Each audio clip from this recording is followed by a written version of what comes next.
नमस्कार.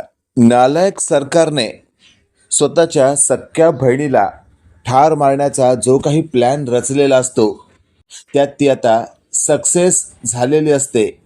कारण तिने कड्यावरून स्वतःच्याच सख्या बहिणीला लपटून दिलेलं असतं. आता जी कामतांच्या घरी आलेली असते ती तर सरकार आहे, पण कड्यावरून खाली पडून जिचा मृत्यू झालाय ती मात्र सखीची खरी आई आहे. आता घरी आलेली सरकार स्वतःशी बोलत असते, शेवटी मी माझ्या प्लॅनमध्ये सक्सेस झालीच.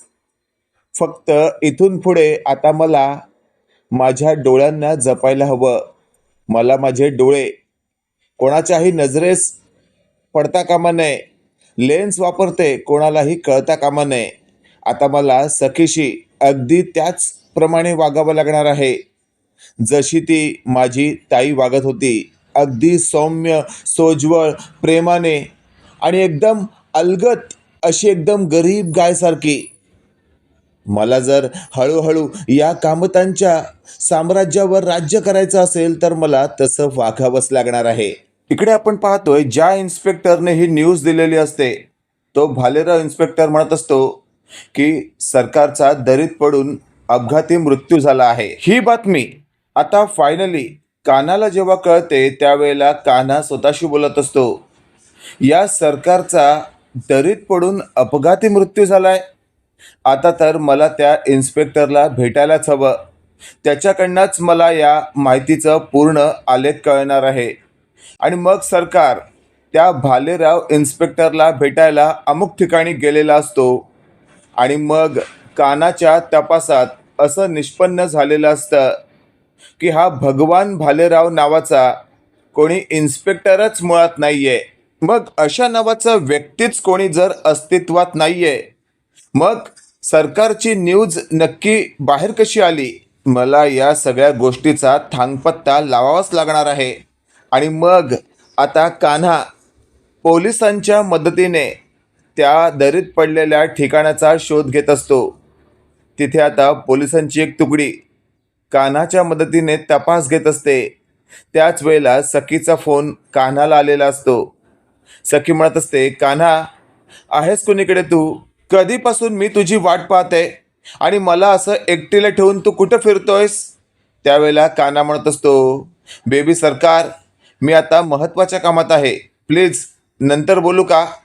त्यावेळेला ही जी सखी असते ती म्हणत असते, कान्हा प्लीज मला पण सांग ना, काय चाललंय नक्की तुझं? आज काय घडलंय माहिती आहे ना तुला? त्यावर कान्हा म्हणत असतो, हो हो सखी माहिती आहे मला, प्लीज आता तरी मला माझं महत्त्वाचं काम करू दे. आणि मग कान्हाने फोन कट केलेला असतो. अशातच आपण पाहतोय आता कान्हाबरोबर शोध घेणाऱ्या त्या पोलिसांना दरीत खोलवर एक बाई बेशुद्ध अवस्थेत पडलेली दिसते. आणि मग तिथपर्यंत पोचल्यावर कान्हा म्हणत असतो, अहो ही तर सरकार आहे. आणि अशातच आता पोलिसांच्या मदतीने कान्हाने त्या सरकारला जवळच्याच एका हॉस्पिटलमध्ये ॲडमिट केलेली असते. आणि त्यानंतर तिच्यावर तिथे उपचार सुरू झालेले असतात. कान्हा स्वतःशी बोलत असतो, सरकार तुला अशी सहजासहजी मी मरू देणार नाही.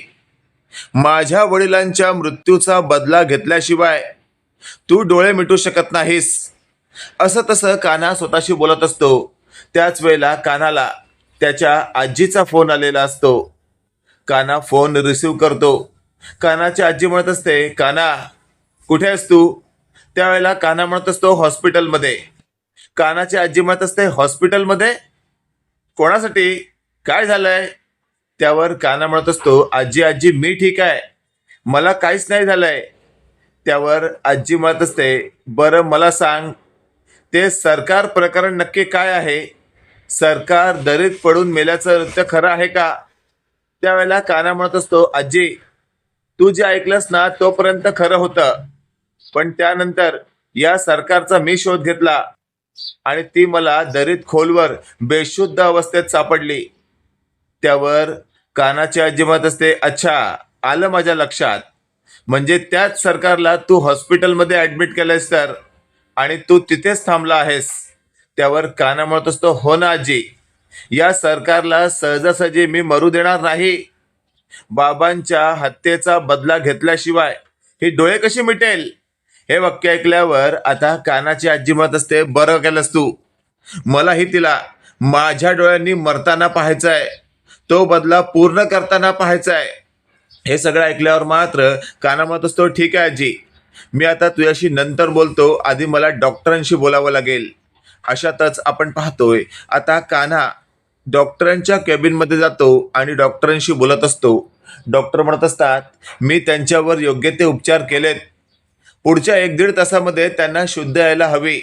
हे वाक्य ऐकल्यावर कान्हा म्हणत असतो, ठीक आहे, बाकी सगळं ओके आहे ना. त्यावर डॉक्टर म्हणत असतात, हो, बाकी सगळं ओके आहे. इकडे आपण पाहतोय आता घरी सखीजवळ असणारी सखीची आई म्हणत असते, सखी सखी हे काय घडलं.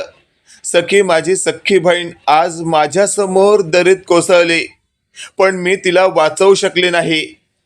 त्यावर रडणाऱ्या आपल्या आईला धीर देत सखी म्हणत असते, आई, नको काळजी करूस तू. मनस्विनी मावशीने तसं पाप सुद्धा केलं होतं, तिच्या पदरात एकही पुण्य नव्हतं, म्हणूनच कदाचित तिला असा मृत्यू आला असावा. त्यावर मात्र आता सखीची आई म्हणत असते, हे बघ सखी, एक गोष्ट लक्षात ठेव, मी आत्तापर्यंत तुझ्याजवळ नव्हते, पण माझी बहीण तुझ्याजवळ होती, पण तिने तुला कधी आईचं प्रेम दिलं नाही, म्हणूनच कदाचित तिला असा मृत्यू आला असावा. त्यावर सखी म्हणत असते, आई, जाऊ दे ना, आता तिचा विषय काढून स्वतःला त्रास करून का घ्यायचा. असं म्हणून सखी स्वतःच्या आईला मिठी मारून रडत असते. तेवढ्यात आपण पाहतोय आता कान्हा ज्या हॉस्पिटलमध्ये असतो तिथे असणाऱ्या सरकारला शुद्ध आलेली असते. सरकारला शुद्ध आल्या आल्या कान्हा म्हणत असतो, अरे वा, झाली का तुमची नाटकं करून. त्यावर लगेचच आता शुद्ध आलेली ती सरकार म्हणत असते, कान्हा कान्हा, बरं झालं तू मला इथे भेटलास. त्यावर कान्हा म्हणत असतो, मी इथे भेटलो. अहो, तुम्हाला शोधत शोधत त्या दरीपर्यंत गेलो होतो मी जर योग्य वेळी पोलिसांना घेऊन तिथे आलो नसतो ना, तर अजूनही त्या दरीत पडून राहिला असतात तुम्ही. मग तिथे असलेल्या एखाद्या जंगली जनावराने तुमचे लचके तोडले असते. त्यावेळेला ती बाई म्हणत असते, कान्हा, माझ्याशी असं का बोलतोयस तू. त्याच वेळेला कान्हा म्हणत असतो, तुमच्याशी अजून कोणत्या भाषेत बोलायला हवं. तुम्ही स्वतःच्या बहिणीला, तेजस्विनीला कड्यावरून खाली ढकलण्याच्या प्रयत्नात स्वतः पडलात आणि शेवटी आज तुमची ही अवस्था आहे. हे वाक्य ऐकल्यावर मात्र आता ती ॲडमिट असलेली बाई ही मुळात सखीची खरी आई असते. ती बोलू लागते, कान्हा कान्हा, तुझा काहीतरी गैरसमज होतोय. मी सरकार नाही आहे, मी सखीची खरी आई तेजस्विनी आहे. हे वाक्य ऐकल्यावर कान्हा म्हणत असतो, अरे वा, म्हणजे आता तुम्ही नवीन ड्रामा सुरू केला तर. पण लक्षात ठेवा, या तुमच्या असल्या नाटकांना मी फसणार नाही. हे सगळं ऐकल्यावर आता ती कान्हाला म्हणत असते, कान्हा, मी काय सांगते ते प्लीज ऐक. मला माहिती आहे आमच्या दोघांचे चेहरे इतके सेम आहेत की कोणीही धोका खाईल, पण कान्हा, तुला एक गोष्ट माहिती आहे ना, खरी तेजस्विनी कधीच लेन्स वापरत नाही, पण खोटी सरकार ही लेन्स वापरते. हे वाक्य ऐकल्यावर कान्हा म्हणत असतो, हो, माहिती आहे मला, आणि तिचं हे बिंग मीच फोडलं होतं. त्यावर आता तेजस्विनी म्हणत असते, कान्हा, मग जा. घरी असणारी जी बाई आहे ना, ती मनस्विनी आहे, माझी बहीण, जिला तुम्ही सरकार म्हणून ओळखता. तिच्या डोळ्यात काहीतरी टाकून बघ, तिचे लेन्स गळून खाली पडतील. किंवा तू आत्ताच्या आत्ता माझ्या डोळ्यात काहीतरी टाक, बघ, माझ्या डोळ्यात लेन्स वगैरे काहीच नाही आहे. मीच सखीची खरी आई आहे कान्हा. हे वाक्य ऐकल्यावर मात्र कान्हा म्हणत असतो, काय, म्हणजे दरीत पडला होता ते तुम्ही, म्हणजे वाचली ती सरकार आहे. त्यावेळेला आता समोर असलेली बाई म्हणजेच सखीची आई म्हणत असते, हो कान्हा. त्यावेळेला कान्हा म्हणत असतो, बरं झालं ऐन वेळेला मी तिथे पोचलो, नाहीतर तुमचं काही खरं नसतं. त्यावेळेला कान्हाला आता सखीची आई म्हणत असते, पण मला एक गोष्ट कळत नाही कान्हा, तुला जर कळलं होतं की दरीत सरकार पडली आहे, मग तू तिला वाचवायला का गेलास, माणुसकी म्हणून. त्यावेळेला कान्हा म्हणत असतो, माणुसकी म्हणून नाही, तर सरकारला सहजासहजी मला मरू द्यायचं नाही आहे. तिला माझ्या डोळ्यांनी मला समोर मरताना पाहायचं आहे. हे वाक्य ऐकल्यावर सखीची आई म्हणत असते, काय? पण असं का बोलतोयस तू? असं काय तुझं तिने वाईट केलंय? त्यावेळेला काना म्हणत असतो, माझं नाही, माझ्या आईचं, माझ्या वडिलांचं. हे सगळं ऐकल्यावर सखीची आई म्हणत असते, म्हणजे मला काही कळत नाहीये, तुला नेमकं काय म्हणायचंय? त्यावेळेला काना म्हणत असतो, खरं तर या सरकारने माझ्या वडिलांना पोटात चाकू खुपसून ठार मारलंय. हे वाक्य ऐकल्यावर सखीच्या आईला म्हणजेच तेजस्विनीला खूप मोठा धक्का बसतो आणि मग तेजस्विनी बोलू लागते, काय? माझ्या बहिणीने तुझ्या वडिलांचा खून केलाय? त्यावर काना म्हणत असतो, हो. आणि मग कानाने आपली खरी ओळख दाखवलेली असते की मी कान्हा नसून कबीर देवदत्त किर्लोस्कर आहे. हे वाक्य ऐकल्यावर आता तेजस्वीने म्हणत असते, काय? देवदत्त किर्लोस्कर? त्यावेळेला काना म्हणत असतो, हो, देवदत्त किर्लोस्कर. त्यावेळेला काना म्हणत असतो, तुम्ही देवदत्त किर्लोस्कर हे नाव ऐकल्यावर अवाक का झालात? त्यावेळेला सखीची खरी आई म्हणजेच तेजस्विनी म्हणत असते, कान्हा, देवदत्त किर्लोस्कर म्हणजे माझा मानलेला भाऊ. हे वाक्य ऐकल्यावर काना म्हणत असतो, काय? त्यावर कानाला तेजस्विनी म्हणत असते, हो. आणि अपर्णा, माझी बालमैत्रीण, म्हणजे तू माझ्या बालमैत्रीणचा मुलगा आहेस तर? त्यावेळेला काना म्हणत असतो, हो, माझ्या आईचं नाव अपर्णा देवदत्त किर्लोस्कर. त्यावेळेला तेजस्विनी कानाच्या डोक्यावरून प्रेमाने हात फिरवत असते आणि ती म्हणत असते, तू माझ्या अपर्णाचा मुलगा आहेस? तू माझ्या अपर्णाचा मुलगा आहेस? त्यावेळेला काना म्हणत असतो, हो हो. त्यावेळेला तेजस्विनी म्हणत असते, माझ्या सख्ख्या बहिणीने माझ्या भावाचा खून केलाय. आता तर हिला माफी नाही मिळायला पाहिजे. काना, काही कर, हिला कडकातील कडक शिक्षा दे. त्यावेळेला काना म्हणत असतो, हो, या सरकारला तर मी मरताना पाणी देखील देणार नाहीये, अशी बेत्तर अवस्था करणार आहे मी तिची. अशातच आपण पाहतोय घरी असणारी जी सरकार असते ती आता सखीला आपल्या जाळ्यात ओढण्याचा प्रयत्न करत असते. ती म्हणत असते, सखी, सखी, मला सांग ना, माझी बहीण सरकार आज दरीत पडून मेली, मला तर अजिबातच मन लागत नाहीये, काय करू मी सखी? त्यावेळेला सखी सरकारला मिठी मारते आणि म्हणत असते, आई, आई, नको ना रडूस तू. तुला माहिती आहे ना, तुला त्रास होईल. लक्षात ठेव, सरकारने म्हणजेच मनस्विनी मावशीने काहीतरी पाप केलं होतं म्हणून तिला असा मृत्यू आला. हे वाक्य ऐकल्यावर आता आपण पाहतोय मागून कान्हा येतो आणि म्हणत असतो, बेबी सरकार, थांबा, घाई करू नका. तुम्हाला जे चित्र दिसतंय ना, ते चित्र खरं नाही आहे. हे वाक्य ऐकल्यावर आता तिथे असलेली सरकार स्वतःशी बोलत असते. या कानाच्या बोलण्याचा टोन अचानकपणे कसा काय बदलला? याला माझ्याबद्दल काही कळालंय की काय? आणि अशातच आपण पाहतोय सखी म्हणत असते, कान्हा, काय म्हणायचंय काय तुला? त्यावर कान्हा म्हणत असतो, कारण कधी कधी आपल्या डोळ्यांना जे दिसतं ना, ते खरं नसतं आणि जे खरं असतं ते आपल्या डोळ्यांना कदाचित दिसत नसतं. आता कान्हा जे फिरवाफिरवीची भाषा करत असतो ती मात्र सरकारच्या डोक्यात जात असते आणि मग सरकार लगेचच चिडते. ए कान्हा, काय चाललंय तुझं? त्यावर सखीने पहिल्यांदाच आपल्या आईचं असं रूप पाहिलेलं असतं आणि मग कान्हा बोलू लागतो, बेबी सरकार, काही लक्षात येतंय का तुमच्या? तुमच्या आईने अशा पद्धतीने माझ्याशी कधी अशी भाषा केली होती का? अशी भाषा कोण करतं मग?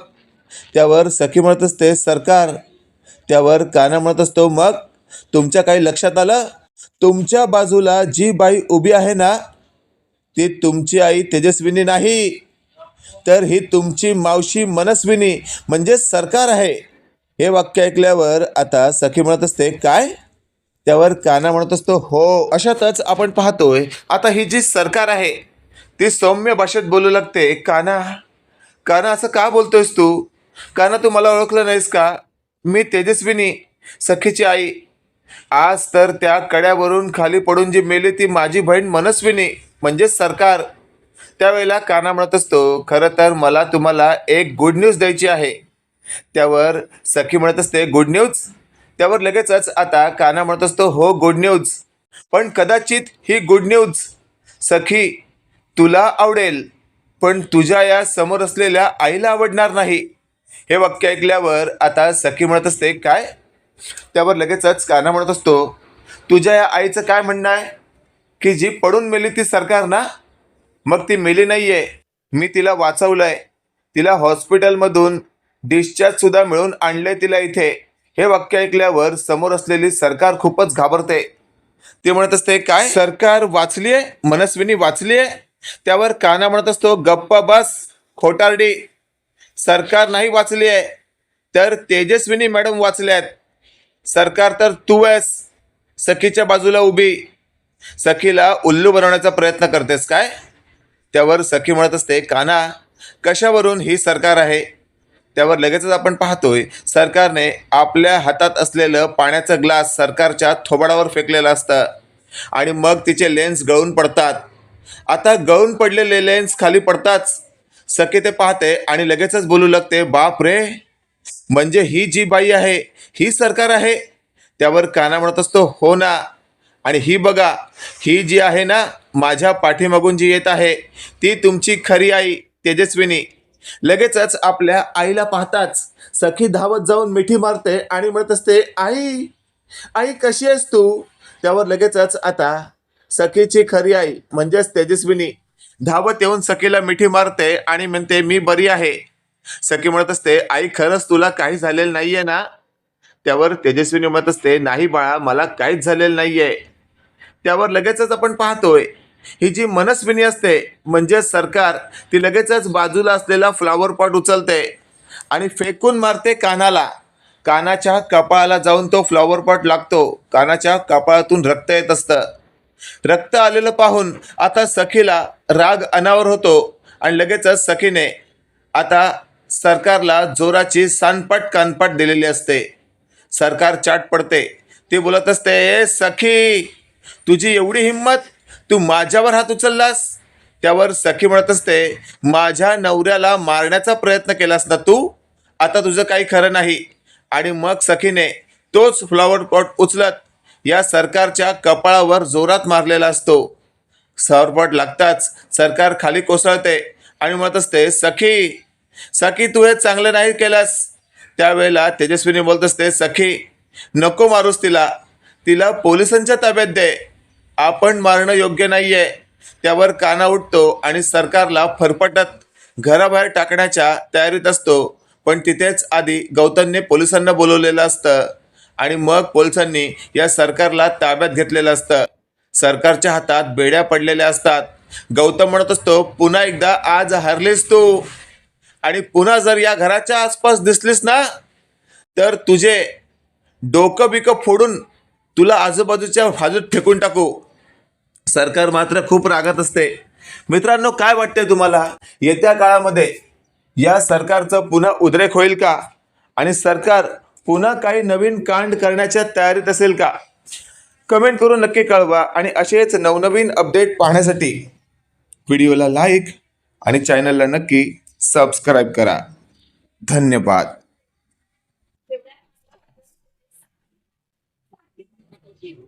काय तू तर फास लावून घेतला होतास ना?